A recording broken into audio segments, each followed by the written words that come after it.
Muy buenas tardes para todos, queridos hermanos y amigos. Siéntanse bienvenidos a esta lección que lleva como título Un llamado al compromiso. La exhortación de Apocalipsis es un llamado urgente a este compromiso. Y en ocasiones pareciera que los cristianos, que esa iglesia de Dios estuviera perdiendo esta batalla. Pero Dios tiene un compromiso muy grande para ellos, porque al final saldrán más que triunfadores. Acompáñanos a este repaso de la lección. El estudio de la Biblia es la esperanza de la vida. Antes de iniciar este maravilloso estudio que vamos a tener hoy, vamos a tener una palabra de oración para que sea el Espíritu Santo el que nos acompañe durante todo este estudio. Oramos. Poderoso Padre que habitas en lo más alto de los cielos, gracias Señor por este hermoso día que nos has dado. Gracias Padre por tu infinita misericordia y por tu gran amor. Permítenos hoy Señor el conocimiento de tus sagradas escrituras. Danos el entendimiento Padre, para aprender a obrar conforme un escrito está. Te lo rogamos, Señor, en el poderoso nombre de tu Hijo amado, Cristo Jesús. Amén. Qué maravilloso estudio vamos a tener hoy. Un llamado al compromiso. Vamos a hacer una comparación entre Mateo capítulo 16, verso 18 y el Apocalipsis 17, 14. La palabra de Dios dice así: y yo también te digo que tú eres Pedro, y sobre esa roca edificaré mi iglesia, y las puertas del Edén no la dominarán. Qué maravilloso mensaje. Y vamos a leer también Apocalipsis capítulo 17, verso 14. Y vamos a ver qué nos dice la palabra de Dios. Y pelearán contra el Cordero, y el Cordero los vencerá, porque es Señor de señores, Rey de reyes, y los que están en él son llamados elegidos y fieles. Qué maravilloso mensaje. Cristo es el fundamento sólido, sobre él que se construye su iglesia. Esta iglesia se basa en las enseñanzas de la palabra y el Espíritu quien la guía. Al contrario, Babilonia, como hemos visto, es cimentada en las enseñanzas y las tradiciones de los hombres. Cualquier líder religioso que sustituya esta voluntad, esta gran palabra de Dios que está escrita aquí, por las opiniones o tradiciones humanas, o prefiere a estas últimas por encima de la Biblia, básicamente está fomentando la confusión babilónica, la confusión que sucedió en Babilonia. En los días de la antigua Babilonia, la iglesia y el Estado eran una misma cosa. Cuando el rey Nabucodonosor se sentaba en el trono real de su templo, supuestamente hablaba en nombre de los dioses, en una ocasión como un acto de rebeldía contra el Dios verdadero. Podemos identificar en Daniel capítulo 3 que Nabucodonosor se creía el Dios.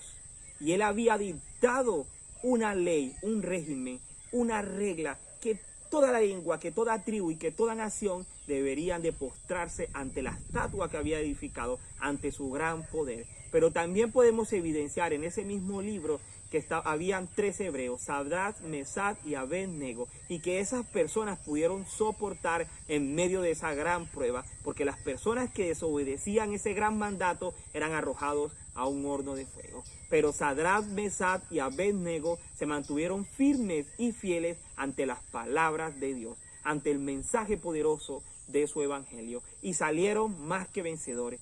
Hoy día, si estás pasando por pruebas, si estás pasando por dificultades o vamos a pasar por aquellas dificultades o aquellas pruebas, debemos de mantenernos fieles, debemos de conservar ese gran compromiso que tenemos con Dios, de estar en la iglesia verdadera, en la iglesia de la paz, en la iglesia de la verdad del régimen de Dios. El rey babilónico aprobó un decreto universal que imponía la adoración y ordenó a todos sus súbditos que se inclinaran para acatar su decreto. Un poderoso pueblo fiel de Dios que se niega a adorar a la falsa imagen y enfrenta en los últimos días, comprobado en el libro de Daniel. En los últimos días de la historia de la tierra resurgirá un sistema de iglesia-estado, la Babilonia espiritual, con un líder espiritual que pretenderá hablar como Dios, declarar que su palabra es la palabra de Dios misma y sus mandamientos, los mandamientos de Dios. Para ese último día necesitamos tener ese fortalecimiento en la fe en Filipenses 4:13, que dice que todo lo puedo en Cristo que me fortalece. Y podemos identificar que esta guerra no se va a desarrollar contra la gente, sino contra otros entes encargados de ella. Busquemos en nuestras Biblias Efesios capítulo 6, versículo 12, que nos dice: porque no tenemos lucha contra sangre y carne, sino contra principados, contra potestades, contra gobernadores de las tinieblas de este mundo y contra huestes espirituales de maldad en las regiones celestes. Esto no es una guerra contra carne ni sangre, sino contra fuerzas espirituales. Además, Pablo agrega que esta palabra se está exponiendo en este poder, se opondrá y se saltará contra todos los que sean sellados por Dios, o que se adora hasta sentarse en el templo de Dios como Dios, haciéndose pasar por Dios. Y lo comprobamos en 2 de Tesalonicenses capítulo 2, verso 4.